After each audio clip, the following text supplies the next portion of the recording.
Lucky Lucky Podcast. Happy Tuesday, everybody. We're prime time. We're going to be prime time for the remainder of the summer on Tuesday nights, right here, 7:05 p.m. I'm Shaun Davis at SD2 Mics. We are brought to you by Onora Whiskey, OnoraWhiskey.com. It is that premium American whiskey, OnoraWhiskey.com. And if you drink, by all means, make sure that you do so responsibly. Chat is already pre-lit. Hey, that's what we love at CLL Nation. Don't forget, subscribe to us. YouTube, the thumbs up. Smash it for us. Helps with the views. Leave your comments. We respond to all. Hey, we give you the audio edibles every day. You can find it exclusively over at CFB Nation. We do have one more month of our podcast being joint with Irish Breakdown. You can take advantage of that. But what we've done for CFB Nation, Irish Breakdown, it goes up on CFB Nation immediately, and then it doesn't appear on Irish Breakdown until 24 hours later. So if you want to get the jump on the audio edibles, stay locked in to CFB Nation. We need you to go over there via Spotify and Apple Podcasts. It's the Lucky Lefty Podcast, home of the misguided passion you already know. We spin it different. Man, today, we had a totally different show scheduled, and all of a sudden, around noon Eastern, Ryan Clark starts dropping all types of clips from the pivot and the interview he had with Channing Crowder and also Fred Taylor and head coach Marcus Freeman. We're going to dive into that. Some very intimate. It's about I have 7 points I wrote down. And I don't know if we can get to all 7 of the points, but we'll see. Yeah, it's crazy. It's crazy. We're going to talk about the Apparel deal, right? And according to a recent interview, shout out to Tim Priester, who sat down with Jack Swarbrick, as he has about 6 months remaining in his tenure as athletic director. And of course, we knew that he was going to tie a nice bow for his legacy on the TV deal and also the Apparel deal before he walked out the door. We knew that, right? That was going to be his legacy. We had been talking about that. We had been talking about what we heard here on the podcast, 60 to 75 million that Notre Dame would garner in a TV deal. And sounds about right. We'll see what the final numbers, when they land. And then you come to the Apparel deal, right? And according to a recent interview, Tim Priester revealed that the final 3 companies are Under Armour, which has had a long-standing relationship with Notre Dame, Adidas, which was the previous relationship before Under Armour, and Nike. And we're going to talk about all 3 of those and where they stand. This is very interesting with all 3 of those. And I understand some people will get real deep with Nike and all of that. Man, I don't want to hear that. Because if we're going to get real deep, then you might as well kick Adidas out. If you go research their founders and what they were about and what they supported, you kick them to the curb as well. For me, you could drop Under Armour off just because of the way they dropped the ball with Marcus Freeman and Apparel. And they're killing us as far as exposure. Killing us as far as exposure. Not doing enough. I don't care what their bylaws are, how great of people they are, how conservative they are. They're killing us with the lack of exposure to these young people right now. Not doing enough. And it is what it is. What have you done for me lately? Right? This is not something, one of the things Marcus Freeman said, this isn't something we can pray about. We got to go to work. And that's everybody in that building. Players, coaches, head coach, administration, students, fellow teachers, everybody. It's time to go to work. It's time to go to work. So I'm excited. It was a fantastic interview. And I said this last week, and I hope people really understand. The pivot is wonderful. And shout out to Shaun Crawford. His interview with us is available on download over at CFB Nation. Go check it out. At the end, he flat out said, my favorite 3 podcasts are The Pivot, It Is What It Is, and Lucky Lefty Podcast. And to even be mentioned, because he's one of our favorites, to be mentioned like that lets us know that we're doing the thing. Of course, we're 2 lefties, right? So our tagline, We Spin It Different, came from the fact that we're both lefties. My sport was baseball, his was football. So the spin is different coming from lefties than normal righties. So that was easy, right? Easy tagline. This hoodie is, and under these lights, is killing me right now. Left will be along shortly. I'm sure Daddy Daycare too has him busy right now. But with that being said, it's just amazing to me that we can come into this situation with the apparel deal and Pete Bavacqua, Jack Swarbrick, and not understand the opportunity that is at hand. And I can't wait to dig into the apparel deal second half of the show so we can really get an understanding of how I'm feeling about this, right? Look,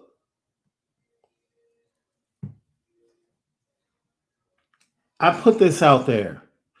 Everyone, and I put this out there on Twitter about an hour ago. Everyone has blind spots in life. Everyone. Says, Shaun, what do you mean by that?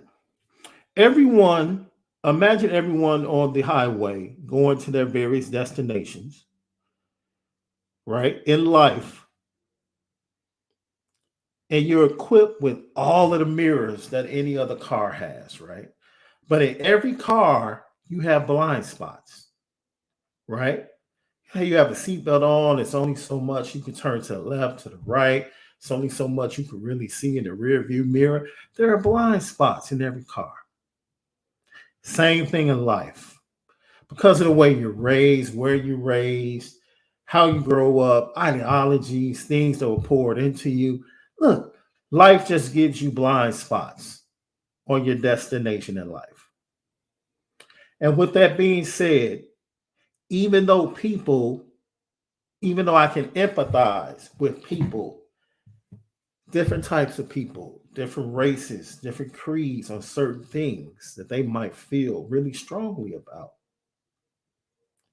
it's not something that I'm really going to ally and champion for, because somehow I have a blind spot to it. I hear what you're saying. I respect what you're saying. But I really just can't jump in the boat with you because I have a blind spot. And everyone has blind spots. So I say that to say this. We get a ton of backlash, whether you guys know it or not, that we don't even respond to because it's part of the course, because people feel like our show at times is too ethnic. We respond to too many things in our culture, or talk about too many things in our culture too many times. And sometimes people feel like we tune in to hear about Notre Dame when we were very clear about what Lucky Lefty podcast is going to be about from the jump. And so last week, I was very proud to see I'm a Chicago White Sox fan, and I've been very aware of what Tim Anderson has been dealing with personally for over a year. And I was happy that the pivot gave him a safe space to be able to convey what needed to be conveyed. I say that to say this.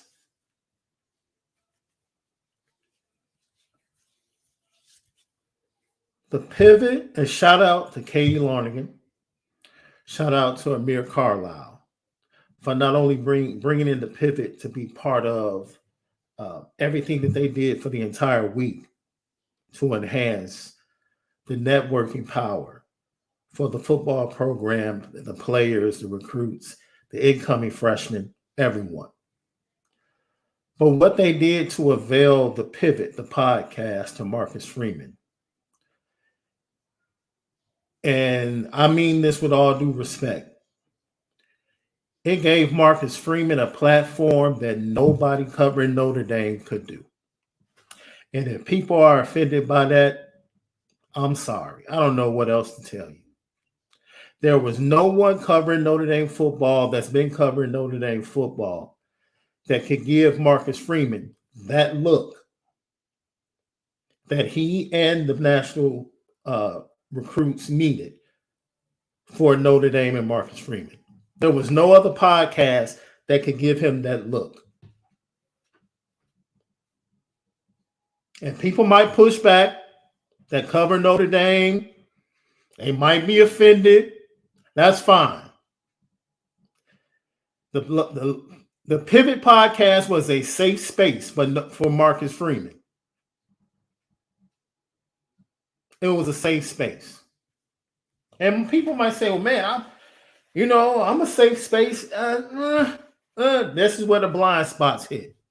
Because it has nothing to do with who you are and whether you're nice. It has nothing to do with that. It has to do with how the person feels coming into the room. And you can't control that. That's really what deals with me as far as my style of how I approach young recruits. Because I already know that I'm the minority in this game when it comes to covering recruits, right? So I already know what they're used to, how they're used to being approached. So in order for me to get different information, different output, and a different connection, I come at it totally different than everyone else might. And that might not traditionally line up and give you the traditional output and information that you might be looking for. That is what, without question, with these mainstream platforms, the bloodline, hey, let's pump out these interviews. Let's pump out these stories. Let's pump out this. Let's pump out that. I'm digging for something a little bit deeper. I'm trying to get at something a little bit deeper.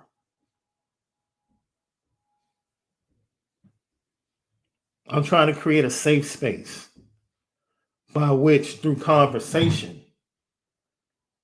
information is given to me without me even asking for it. I said this once, I say it again. By the second time I met Justin Scott, I didn't have to ask him a question. He was just giving me information. I didn't even ask the question. Great conversation I had with, Christian Gray in our conversations. I didn't ask him when he was committing. We were talking about church on a Sunday night, talking about spiritual matters. And all of a sudden he says, oh man. Or his mother says from the other room, did you tell him when you decided this and that? Oh yeah, da da da.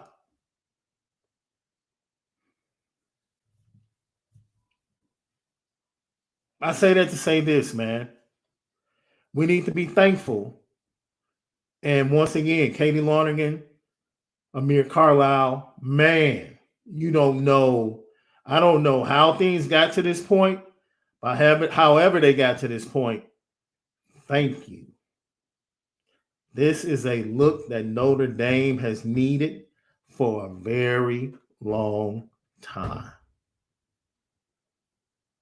They needed this look when Brian Kelly was the coach. I'm pretty sure the interview would not have been as impressive, but they needed this look. They needed this look. Lucky Lefty podcast. And this is in the midst of all of the outlets getting an opportunity to interview with Marcus Freeman. Started last week, continued on to early this week. Oh man, I'm sure they're going to be great interviews, great information, great inside information.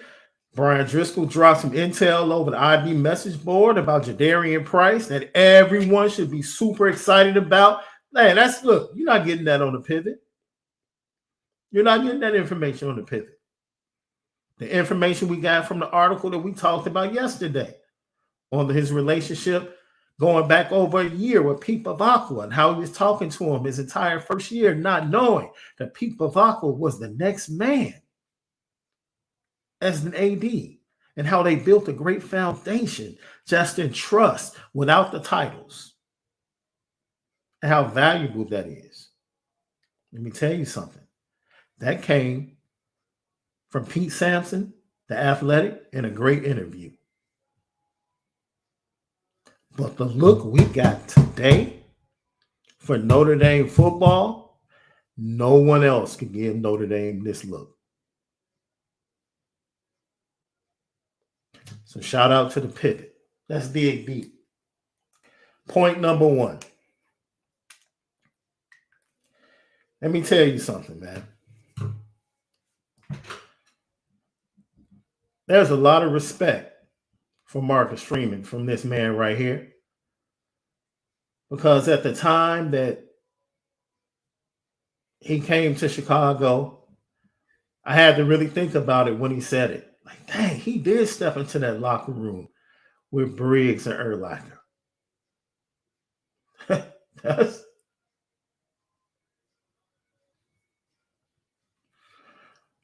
crazy.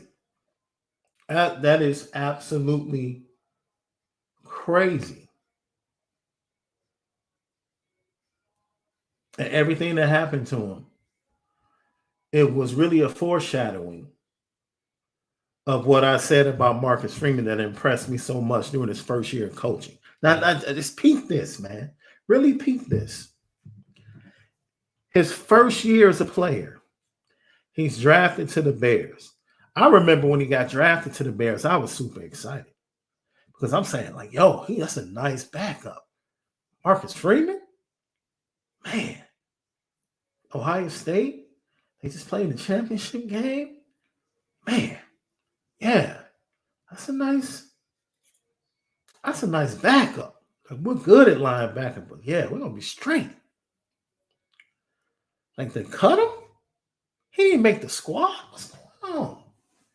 He gets picked up by Buffalo, right?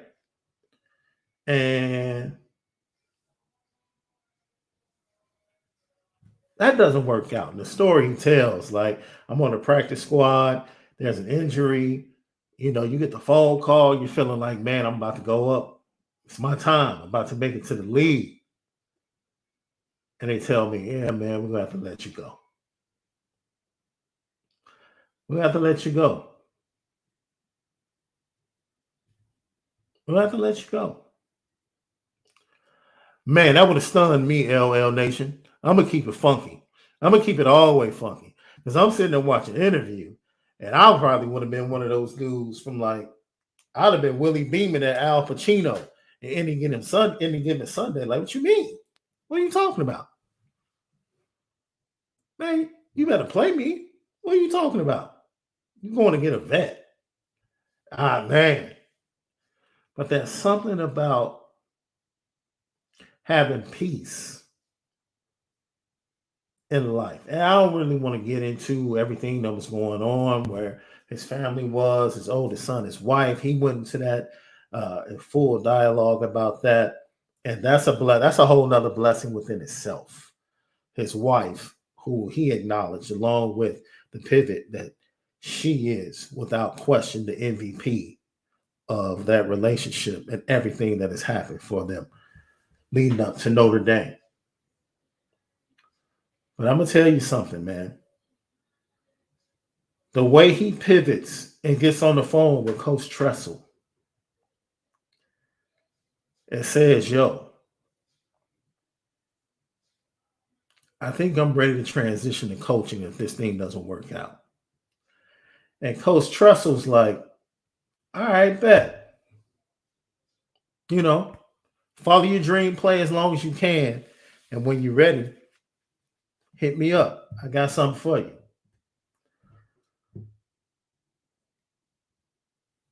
Yo, remember I said the greatest thing about Marcus Freeman is that he can recognize when things need to change midstream. Like he didn't wait until after the doctor, the medical, and then the medical report from the Colts, like going through the combine, going through the physical with the Bills, going through the physical with the Bears, and high school, and nothing ever being found. Right? This is pre-existing, playing at Ohio State. Nothing being found. Man, this dude's a miracle, bro. The fact that he ended up where he ended up, my man's a miracle. He's a miracle, man. He's a miracle. He's a walking miracle. To make it to the point where he made it to.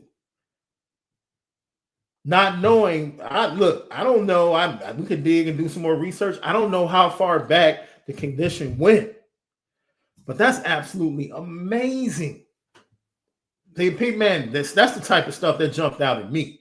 Like, are you kidding me? You made it to this point to even to be able to recognize. And the report, you haven't even heard the report yet. But yet still, you are seeing, yo, this. I don't think this is it. I think my call and where I'm really going is going to be coaching. And you call your mentor and you say, man, I'm ready to change. I think I'm ready to change. Like out of respect, I'm going to give the Colts a chance. But I think I'm ready to do this thing. And then he gets to Indianapolis and they give him the report of his heart issues. They can't pass him on the physical. And yo. And man, look, let me tell you something, man. I don't know if there are any people out there that really, saved, whatever denomination, whatever you believe, whatever religion, what faith you operate in, even if you don't believe, that's fine. Something kept him. Whatever you want to give credit to, something kept him that was beyond his understanding to even get him to the point to recognize, like, yo. And at some point, after that Stanford loss, the coolest thing about Marcus Freeman is that he recognized, like, you know what? Nah. This ain't it. Which leads me to my next point. My favorite part. Honestly. After the Stanford loss, people are texting him, rubbing him on his back, trying to make him feel okay after another embarrassing home loss. They're texting him, trust the process. And Marcus Freeman's response, hell no. fix the process. Screw this damn process. This ain't working.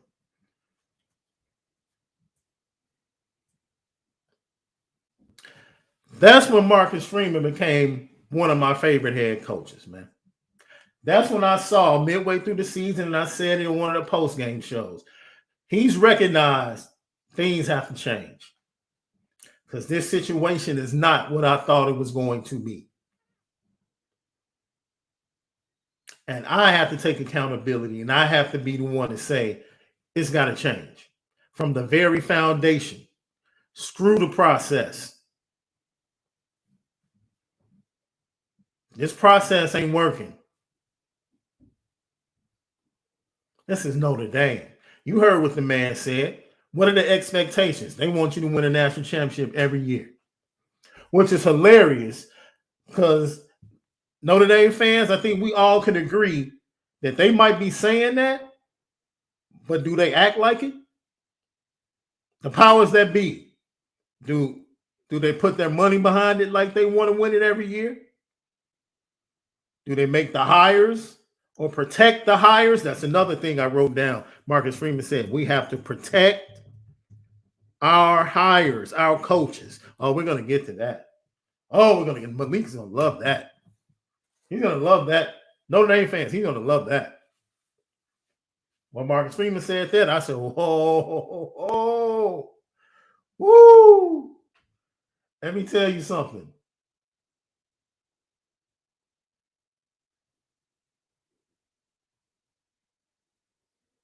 The process had to be fixed. Had to be fixed, man. I know you guys get tired of me saying it because either you really love Brian Kelly and Marcus Freeman wasn't to the point where you could really push forward because, you know, he did okay. But it wasn't Notre Dame level in his first season. So you really weren't truly on board. I get it. So you could always hold on to what Brian Kelly did, right? And you didn't want to admit that the foundation was crumbling under Brian Kelly. You didn't want to admit that. Right? Because you saw the 10-2 season. You saw the Fiesta Bowl. Forget the fact that his last season, he had to go out and get Jack Cohn from Wisconsin at the quarterback situation, right? So the quarterback room was just fine and dandy, right? It was the trajectory was in the right direction under Brian Kelly, right? Before he left. Halfway through the season, Marcus Freeman found out, this quarterback room is some bull. There's some bull here. I ain't winning. I'm not winning with this. I'm winning with this. It's some bull. I got to fix this right now. We have to go to the portal again. He found that out. He didn't wait till Marcus Freeman didn't figure that out after USC. Marcus Freeman figured that out in the middle of the season. Nah, man, this ain't it. What I'm looking at, the quarterbacks we have in this room, that's not it. And that might sound, because people might feel like, oh, they're young men. Look, man, this man said administration and people walk up to him every year talking about national championship. It is what it is.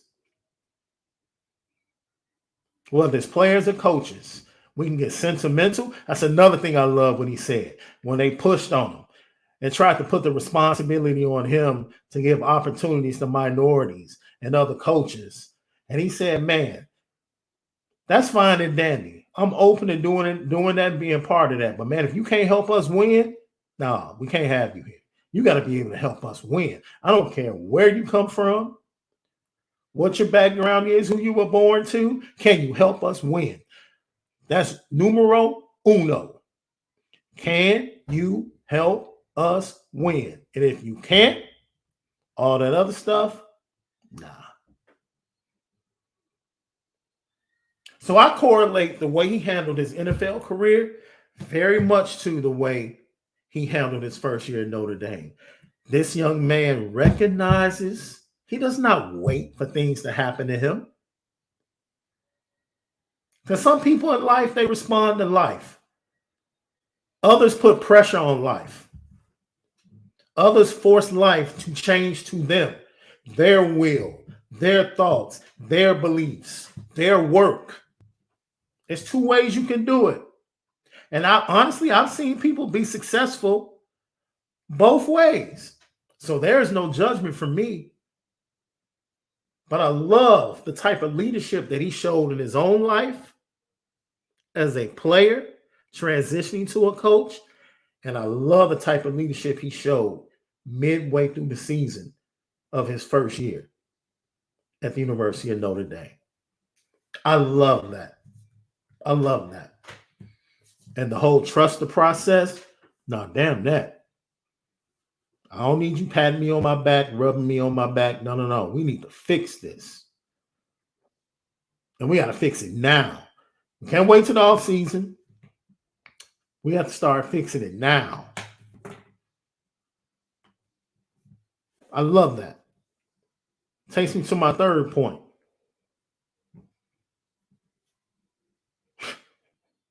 And I know this is sensitive, but I think I might be one of the best guys to say it because of my background. Let me tell you something.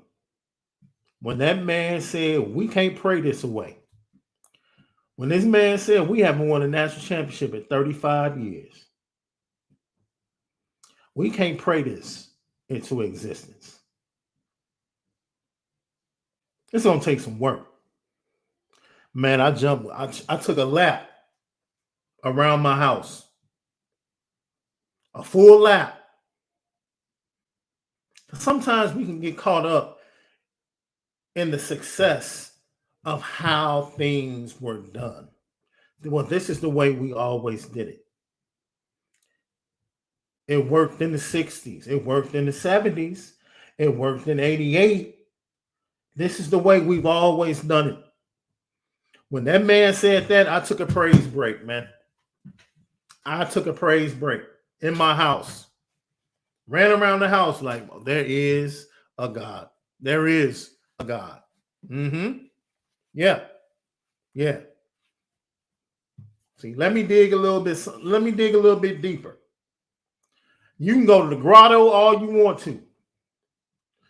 That's Saturday mass before the game. That ain't determining the outcome, man. I'm sorry. You go light candles on a Friday night as an alum. You can do all of that. That scoreboard, man, God is fair.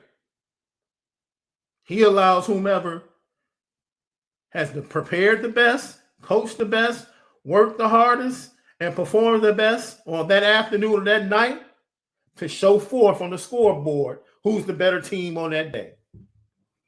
And that's why Marshall got a fair shot when they walked in. God didn't choose Marshall. Marshall worked for that. David, Shaun, Stanford, that wasn't God. They worked for that. They did what they had to do. They worked for it. So yeah, it's time to wake up the echoes, for real. Wake up the old ones and walk towards some new ones. That might make walk towards some new ones that were going to make Jack Swarbrick a little bit uncomfortable. And they might make Father Jenkins a little bit uncomfortable. But you know what Father Jenkins and Jack Swarbrick have the vision to do? To recognize, you know what? Things are changing. This is where we need to go. We're not comfortable being the faces of it. So it's time for us to get our exit plan together and to set the people that are going to be our successors in the right position to make the best decisions for these athletes and these coaches and this university. It has to happen. It has to happen, man. That flat out has to happen. And I think, man, I'm glad I'm tackling this. I'm glad I put it down as a point, right? Because I think I'm a great conduit to talk about it. I am thankful that I didn't have a Superman. Look, I am so thankful that my dad is the man of God that he is. So thankful. So thankful. Poured just as much work, real life education into me as he did word. Gave me great balance of life and spirituality. Great balance. To whereas when I went through things in life, man, it's very rare that I get out of whack. And I'm extreme. I tell him to this day, kissed him on his forehead on Father's Day. Like, yo, I love you, man. I love you, old man. My father to this day still kisses me. My father is the biggest kisser in the world, has always been. Me, my sisters, my brothers. You know what I'm saying? That's why I really, man, I'm just thankful, man. I'm thankful because I come to realize, and I hope Notre Dame realizes, you got to be balanced in this thing. See, Notre Dame does not need to go out and spend $4.6 million a year. And shout out to Notre Dame and Marcus Freeman hiring a director of scouting. This is a little, woo! We're making progress. Notre Dame fans, we're making progress. Step by step, we're getting there. Yo, Georgia has 30 people on staff. Alabama has 30 people on staff just for high school scouting. We're just getting a director scout. A new one. Thankful. Someone that can look into the future. Because the one we had, well, I don't even talk about that. The one we had just happened to be the father of the head coach of offense. I digress. Type of foolishness that they have around Marcus Freeman in his first year head coach. Just the fact that he was able to survive some of the stuff that was surrounding him in his first year as head coach. Woo! Notre Dame fans, you must have been praying for him. You had to be praying for him to survive that. Head coach of offense. Head coach of offense, father is the director of recruiting. He hasn't really scouted. He's so stuck on the NFL. I don't know if he can really go scour the country and scout. He's probably getting updates from other people. Whoo, man. Wow. See it, Irish? Hey, you might be right, my man. We might be lucky we went 9-4 with everything that was going on last year. Ooh-wee. Lucky Lefty podcast. Truman DeMille, what is our football? Thank you for the super chat, first of all, my brother. What is our football philosophy, and is it being received by the players and staff? Marcus Freeman is not a sucker. He's a general. You know what? I don't know. You know what? This is what I lean on. And I always lean on this. Marcus Freeman, this is what he said, right? This is what he said. I'll play these two clips, and then we'll come back and dig deeper into your question, Truman. I kind of told him this today in the team meeting, is that I have a vision and identity I want for our team, and that's to be a team that can run the ball and stop the run, right? I believe in our O-line and our D-line being the foundation of our team. And so I'm excited to see if that can become our identity. That's my vision. I also want to see a team that's aggressive. That's one of our mantras, challenge everything. What does that mean? It means be aggressive. Do not play timid. Do not play scared. Think outside the box offensively and defensively, schematically. Be okay with taking chances. Now, he also talked about not only that, but he talked about how he saw the roster breaking down and what he wanted to see from his players. Yeah, I look at the DB position, right? The safety position. That's a deep group, right? You talk about Houston and DJ and Brandon Joseph and Ramon and Xavier. that group will have a 1A and 1B for sure. And it's something going into the spring you probably didn't know. The D-line is extremely deep, and that's with Jason not practicing, but with Foskey and Justin and Howard Cross has had an unbelievable spring. An unbelievable spring. And he's done a great job, and Lacey, and I could go on, but I think the depth of our middle, right, up the middle, we're really, really deep, especially defensively, from the D-line to the linebackers to the safeties. Right up the middle, we're deep. We have to continue to develop some young guys. With Cam's out at corner, so we got to develop some young guys at corner. The O-line, I wouldn't say we're 1As and 1Bs yet, but I'm really, really pleased with some of those 1As. And so, again, the running back position would never be – I think up the middle we're really, really strong, and we have to continue to develop on the edges. I think what you're seeing from his philosophy is overall we want to be a power football team that wins in the trenches. I think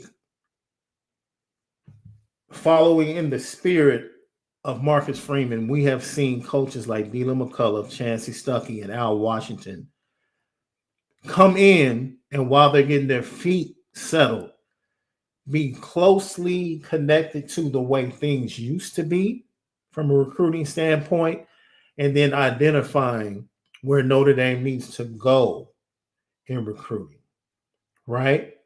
And that's where the Owen Wafel and Shaun Cibiliano thing comes into play. To whereas you might think Owen Wafel was a better player. You might even say the way they went about things, it was kind of fishy. It is what it is, because the way we got from the young man that was committed to the class and the running back, and we ended up with Jeremiah Love. And I'm sorry, the young man's name skips my mind. I've said his name tons of times here on the Lucky Lefty podcast. My apologies, but his father played at Michigan State. You guys know who I'm talking about. But, as I move forward, it's a different type of running back. We did a full show on how the talent at running back is different than it's been in previous years at Notre Dame. It just is. The explosiveness is different. That's why the news about Jadarian Price today over the Ivy message board is exciting, but he was part of that. If he doesn't get injured, it's a great chance he's the starting running back last year. And Notre Dame had two really good running backs last year. Just think about that. Changing the talent, changing the narrative, changing the explosion at Notre Dame at positions. Chancey Stuckey in 2 cycles. And wide receiver has done that, while at the same time having to establish a baseline of expectation for the room. And in establishing the baseline of expectation for the room and elevating that moving forward, some young men got lost in the wash for different reasons. Didn't really want to see Low Styles go, but hey, things happen, right? Quarterback, before Tommy Reese left, the challenge was accepted. Go get us a starter.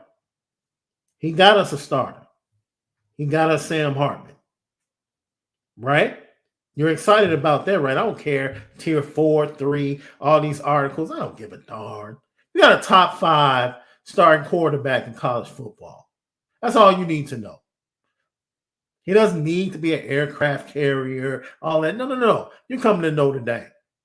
The story is Notre Dame. You're one of the sexiest quarterbacks in the nation because you're the starting quarterback at Notre Dame. Heck, Jack Cohn won 10 games at Notre Dame. Sam Hartman, you feel pretty good about Sam Hartman. They changed the narrative. CJ Carr, his performance this weekend at the Elite 11. Kenny Minchie, his surprising performance at the Elite 11 last year, leaving there, calling Notre Dame, wanting to jump on board. Now, all of a sudden, the quarterback room is looking different. Deuce Knight putting on a show at the rivals, the 7-on-7 he was at. Clips all over the place. I've been retweeting his clips. He's put on a show. Arm is electric. Athletic ability. 6'5". Notre Dame hasn't recruited a kid like that. By the way, prayers to him and the people of Southern Mississippi. Moss Point got hit, and his home, Lucedale, Mississippi, is literally maybe 15 to 20 miles away from where those storms hit this weekend while he was away at the 7-on-7. So our hearts and condolences and prayers go out to him and that entire community down there, hoping that they're okay. But that's a little bit more important than football.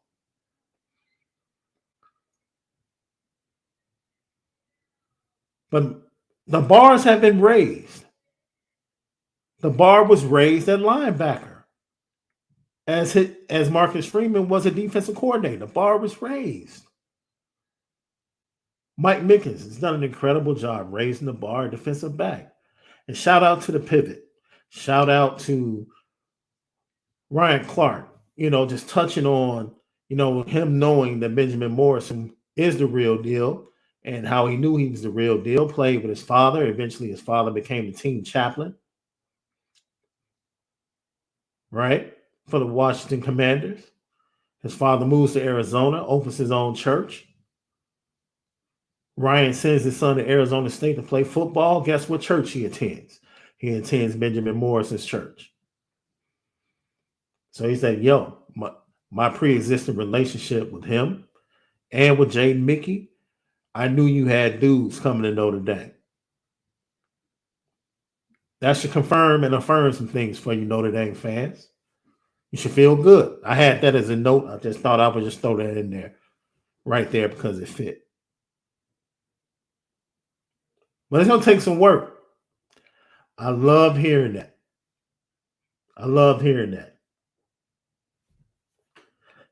Let's go to, we have to protect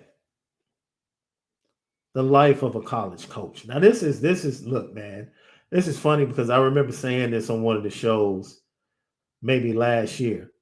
And I think we're going to save the apparel deal. Left got stuck some things. I'll stick with you guys, answer some questions, give you an hour tonight, let you enjoy the rest of your night. And then tomorrow morning, we can dig deep, a little bit deeper into this, get Left's thoughts, and really dig deep into what I think about this apparel deal. Because I have some really good thoughts, man. I went and dug up some stuff. I have some really good thoughts. And I want to hear what Left has to say. So we'll save the apparel deal stuff for tomorrow morning.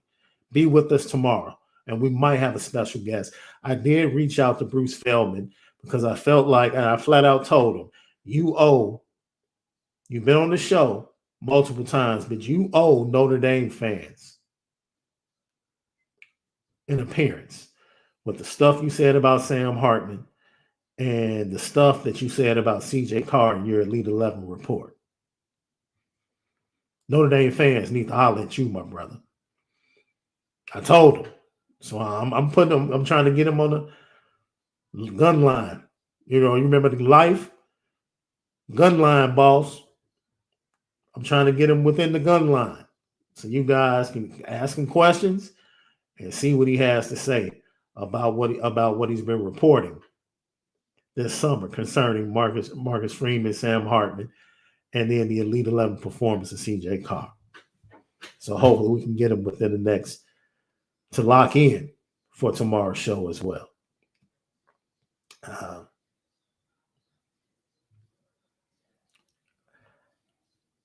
The life of a college coach is no joke, man. I venture to say that it is, for a large part, very insecure, sometimes lonely. There are pockets where, everyone is not or does not move like Mrs. Freeman. Everyone does not say, I put this family being together over finances. It doesn't work like that with everyone. And I'm sure in a lot of times it does, but it doesn't always work like that. And the strain it can put on relationships and families and the insecurity of not knowing where you're going to be and having to give these young men, this institution and this head coach, everything. Some long days, man. Some very long days. Now, NFL coaches, I don't even think it's close, honestly. NFL coaches put in amazing days at the office. You would not believe how many days assistant coaches in the NFL, like now, forget during the season, like they're getting ready for camp. Like right now, assistant coaches aren't seeing the sun, maybe for like 2-3 days. Bring your bag, bring a duffel with you to the facility. Do what you got to do. Lock in. We got to prep for camp. We got to get these rookies ready. We got to do this. We got to do that. We got to watch film on the OTAs. It's bananas. But there's so much more security in a sense. And for Marcus Freeman to say that he has told the president of the university, that's what he said. He said, I told our president we have to do a better job. We have to do a better job of protecting our coaches. Now, I don't know. I think it's deeper than salary. I think it's about making them feel wanted, making them feel comfortable, allowing them to feel part of the community a little bit more. And those outside of the football building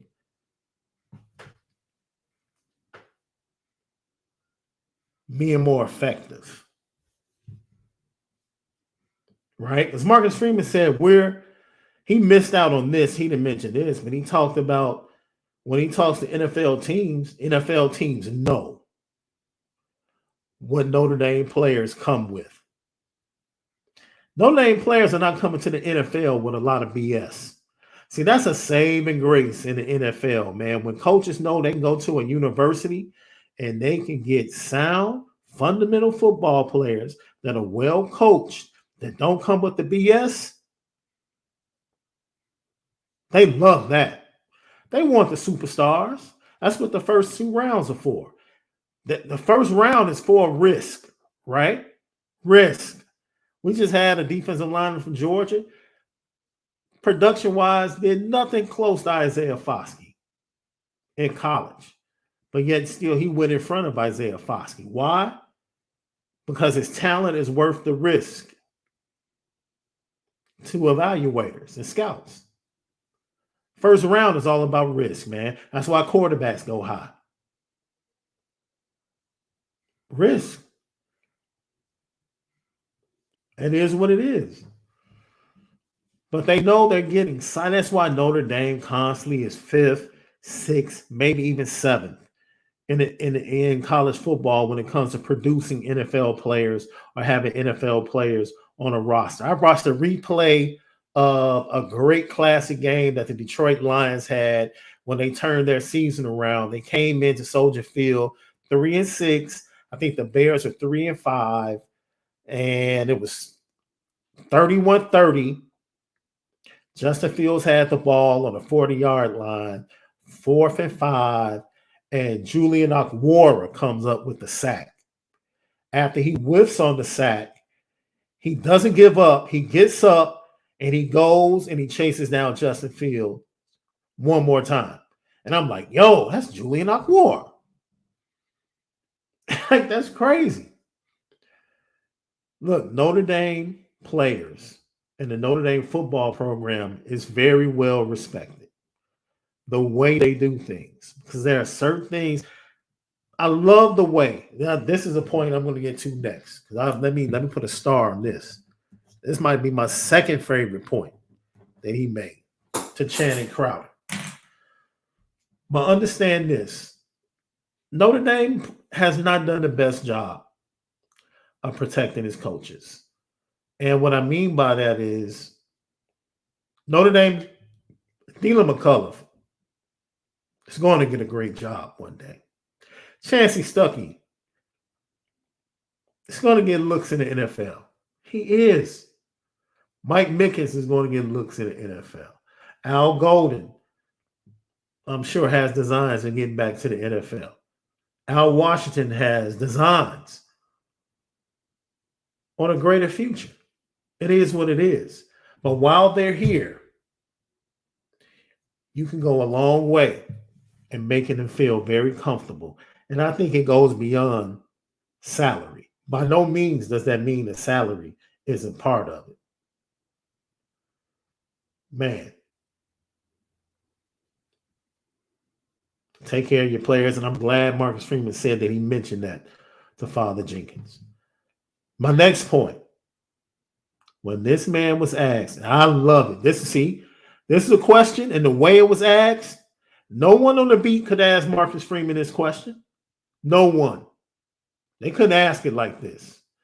And the way it was asked brought about the answer the way it needed to be said.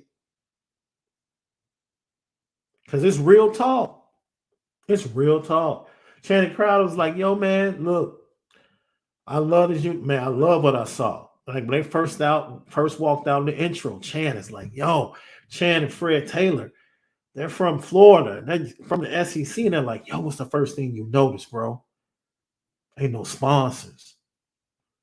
It's all about the tradition in the program, bro. As soon as you walk down, no sponsors. He breaks down the 42 lines and the degrees and how they all aim and touch down, and how it leans to the year that Notre Dame was created, if you go by the mathematics of it. And he breaks it down, and they're like, yo, that's crazy. The tradition is real. It's real. It's not fake. It's not something we just talk about. This is mathematically constructed to be the foundation of this stadium for every young man that takes part. That's deep. Now, look, I can get deep. I can give you a whole sermon just off that, but I'm not doing that tonight. I might go to my other podcast with the ministry and get into that at one point. But it's really deep. The foundation that's laid and the belief and tradition that's laid and put into the construction of that field. That's really amazing. And as a Notre Dame football fan, I'm glad I'm part of it. And I'm glad they do it the way they do it. See, that's the beautiful thing about Notre Dame. I'm glad they stick to the academics, which leads to what Channing Crowder said. Channing Crowder was like, Coach, man, this is beautiful, man. I learned a lot. But let me tell you one thing. I couldn't have come here, bro. And I respect Channing for keeping it a buck. He said, Coach, you to come to see me at high school. I probably had just taken somebody's lunch, somebody's chicken nuggets. All the girls were around me, and I had my tank top on, man. You couldn't have talked to me about Notre Dame. I wasn't trying to go to no classes. He was honest about what the University of Florida is. Still to this day. He said, hey, man, that's NFL university. We go to school 2 to 3 years, we out of there. We ain't thinking about nothing else. Fred Taylor shook his head. Yep.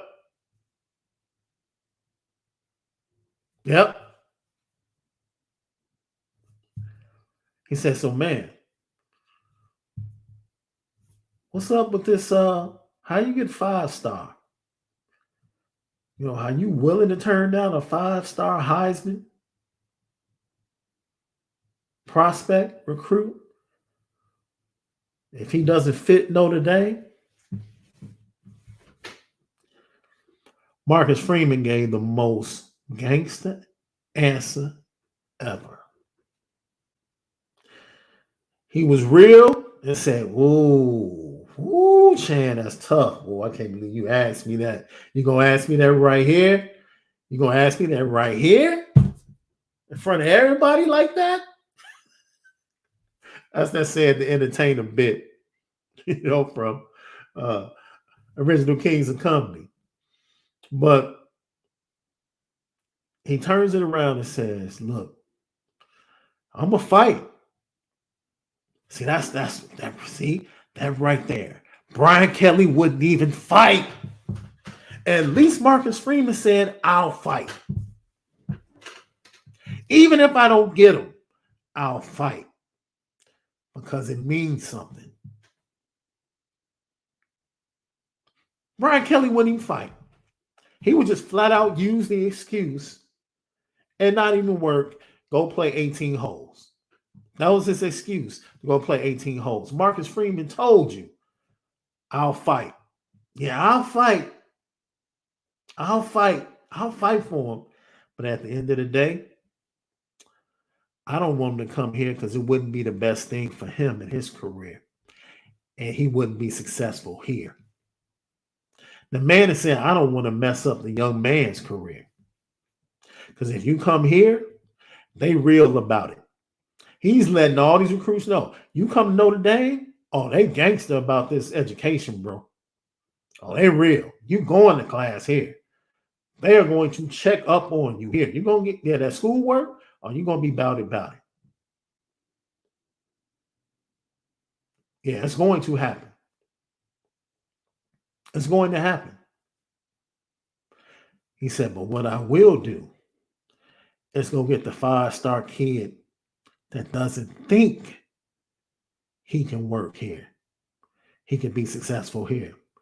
And we're going to prove to him and show him that you can. Woo. Let me see walk right there for my coach, boy. Woo, let me see walk for my head coach right there. Let me tell you something. Marcus Freeman dropped some jewels. But when he responded to Channing Crowder and that real question right there, in the way he did, let me tell you something. Young men on that national platform, Marcus Freeman just told you, don't be intimidated by what you hear. Come chop it up with me, Caleb Beasley. Come chop it up with me, Justin Scott. Come chop it up with me, Deuce Knight from Lucedale, Mississippi. Nobody thinks Deuce Knight from Lucedale, Mississippi is a Notre Dame fit. Nobody thinks that. Everybody thinks he's going to go to Tennessee. He's going to stay in SEC country. Marcus Freeman is saying, I'm fighting for you, dog. You deserve these networks. You deserve something bigger than what football can give you, Deuce Knight. You deserve something better than what football can give you. I know they're trying to build a program around you, Justin Scott. You deserve better than that. We're going to give it to you because you don't even know you're a Notre Dame guy. But guess what? We're going to show you. We're going to fight and show you. We're going to fight and show you, Deuce Knight. We're going to fight and show you, Caleb Beasley. You're our type of kid. Stop worrying about narratives and what you think and what you hear. Just come holler at us. Come holler at us. We'll show you. You belong here. You're our type of guy. You're our type of kid. And we're going to show you. Man, let me tell you something. This was the look that Notre Dame needed. Shout out to Emil Carlisle, man, for putting it together. Katie Lonergan, for directing and tying up the loose ends. And yo, Berkshire, brother, hey, I had a piece of church when I was watching it. I'm being honest with you, man. I'm being honest with you.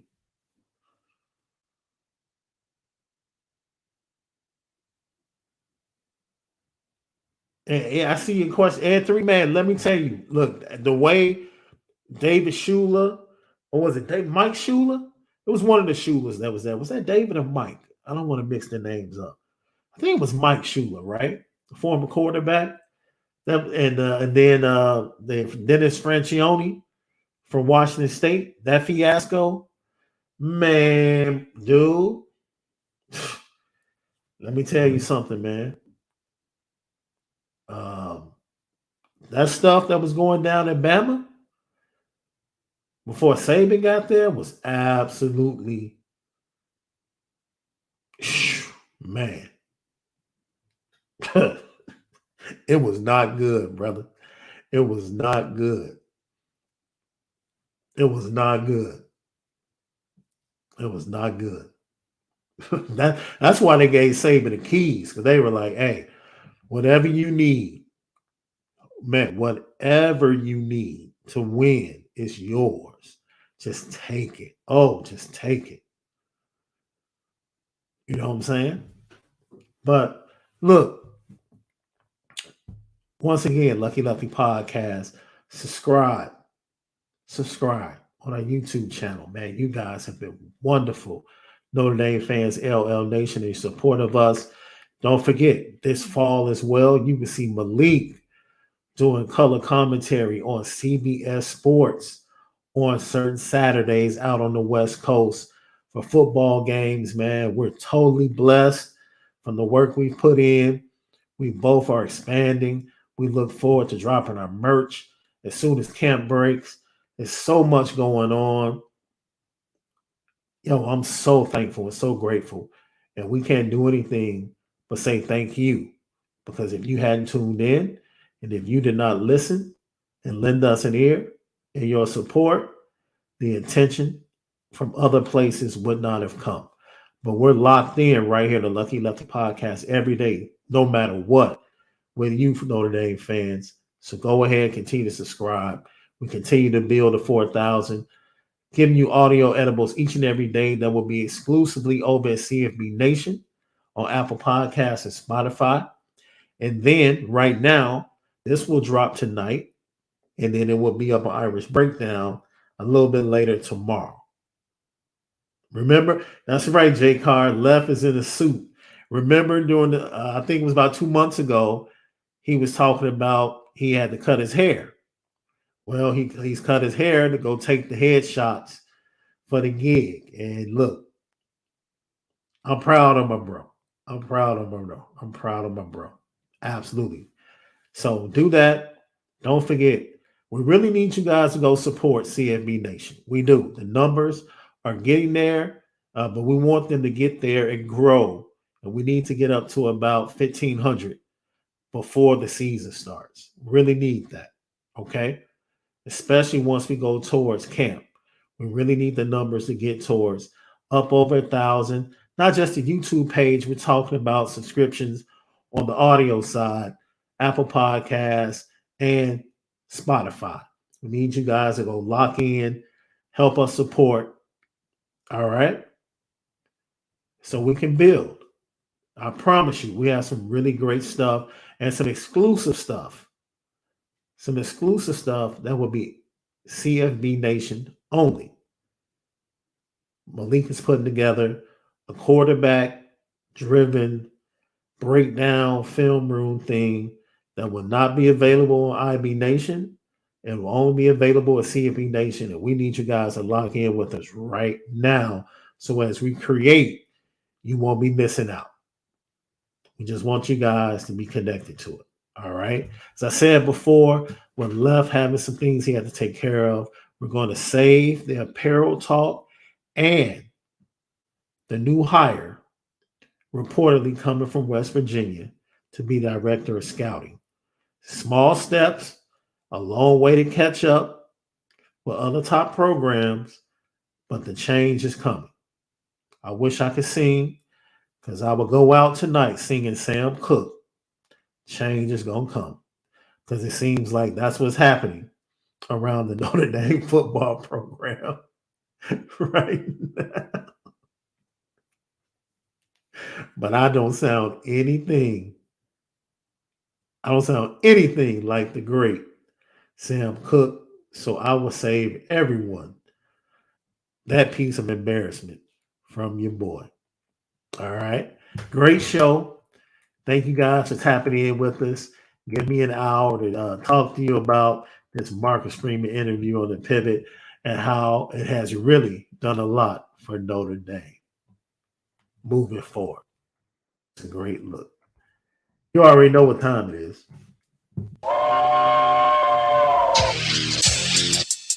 Petticoat, petticoat, petticoat, Junction. It's time to get petty. Oh, we did a good job executing. Now, are you upset with something? And fire up the Petticoat Junction train. I just don't like you. You don't? No. What is today's petty historic? Petty Junction.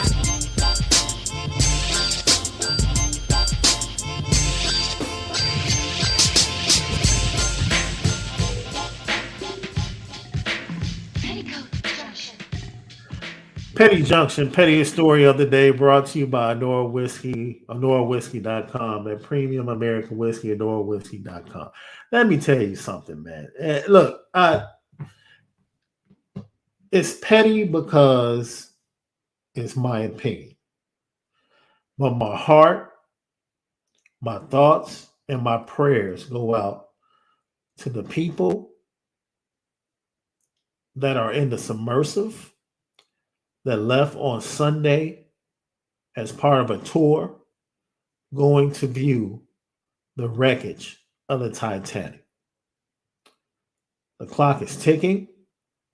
Even if they find them, it is going to be nearly impossible to bring them up unless the systems that are automatic on the submersive can be functional to get them to deploy and bring them to the surface.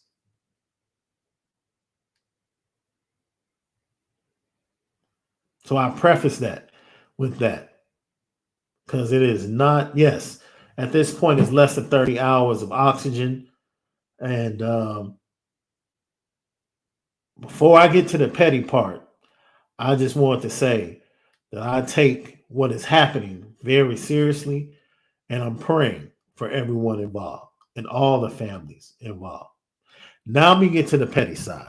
Man, leave these wreckages alone. Leave stuff alone, man. How many times, dude, the Titanic sank? It's at the bottom of the ocean. The ocean has been documented. It has been put into a feature film that won Oscars. It launched the career of Leonardo DiCaprio. It is what it is. Let it. And then you're charging people, the owner and the president. Let me tell you why he goes on the petty train. This man had the nerve to hop on national worldwide news and defend the tours that he puts on when people are about to face death. Man, you have zero heart. Zero. Obviously, there was a malfunction with your construction of this particular submersive. And you are worried about your bottom line in your company when lives are at stake. Man, I don't care how much people pay. Wait a minute, let me get this right. Is it correct that people pay $250 million that some people pay to be part of this? Is that what it is? Is that, dude? Stop. I totally disagree. Dude, looking at that records ain't worth my life, bro. It ain't worth my life. That's why people with a bunch of money that had nothing else to do ended up doing this. They just don't have nothing else. They don't have anything else to do. It's the same reason why I tell people, you know what's in the ocean? People that feel like animals that feel like it's their ocean and you're invading. So when they attack, don't get mad at them. That's where they live. Okay, it was 250K. I heard that incorrectly. It was $250,000. Yo, that's crazy. That's crazy. That's crazy. I mean, I don't care if I am blessed to become a billionaire one day, I guarantee you what I won't be doing. And this is coming from a person that is still looking to skydive. I'm still looking to skydive. I've parasailed. Man, I've done all types of crazy things. So I'm not a stay on the shore type of guy. That's not me. I'm not stay on the shore type of guy. I am adventurous in my own way. Man, I can't wait. I'm planning eventually over the next 5 years to do some type of safari in Africa. You know, when I go there with my wife and visit the port of no return on the west coast and everything. Like, yo, I'm all about adventure. But that is not one adventure. No. First of all, I'm too claustrophobic. That is not enough room. If I'm taking that trip, I'm taking that trip by myself. I'm taking up the entire give me the entire submersive along with two other people to take care of it, drive it, and do maintenance. That's it. That's it. And it's not a funny matter, man. But I had to put the owner on a petty train for the way he's been acting and totally disregarding the lives at hand and really trying to elevate his company and save face. Just in poor taste. Just really in poor taste. And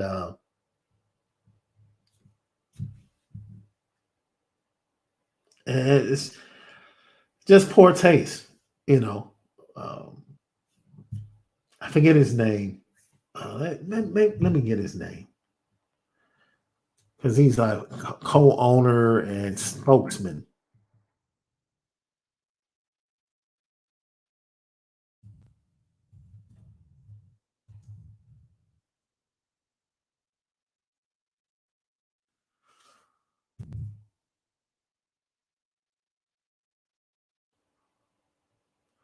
Uh,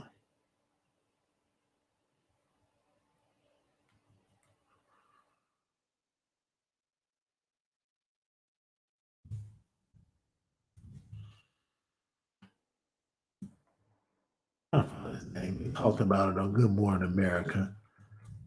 I should have cataloged his name.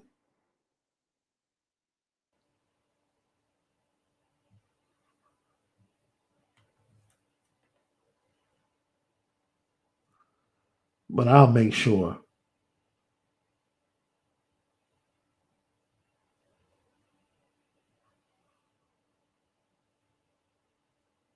Oh wow, I didn't know this. Yo, so something just broke like 2 hours ago.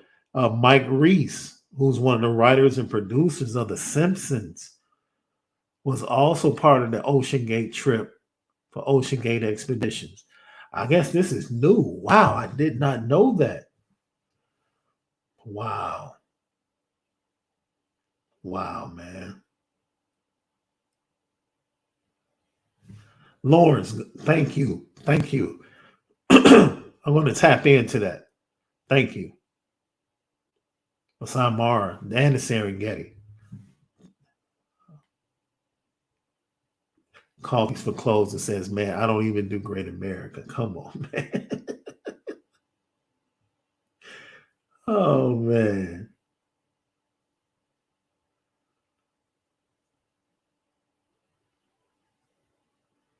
Yeah. Yeah. You know, the people that are speaking out, they're so busy trying to save face, and with less than 30 hours, oh man, I just don't know. Oh, question of the day for tomorrow. I put it on Twitter. I want you guys to think about this. We're not talking career. We're not talking long term. 17 games, NFL, 82 games, NBA, 82 games, NHL. What's more wear and tear on a body? What is more? Do so we're not talking about, we know collectively CTE and all of that. We're talking about one season, 17 games, 82 NHL, 82 NBA. What puts more of a toll on the body? We're going to talk about that in depth. Malik and I got into a very, very good discussion offline about that, because the data says one thing. I know what the narrative is. I know if we just pay attention to the physicality of one sport, we would just, oh man, it's this by a mile. Unfortunately, the number of injuries and the number of surgeries that take place after a season might throw a wrench in what you think.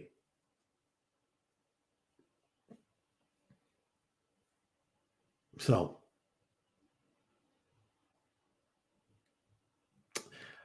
thank you guys so much. Appreciate you. Have a great rest of your Tuesday evening. We'll be back tomorrow, 11 a.m. with myself and Left. You make sure, most of all, that you spin it different. Go to CFB Nation, people.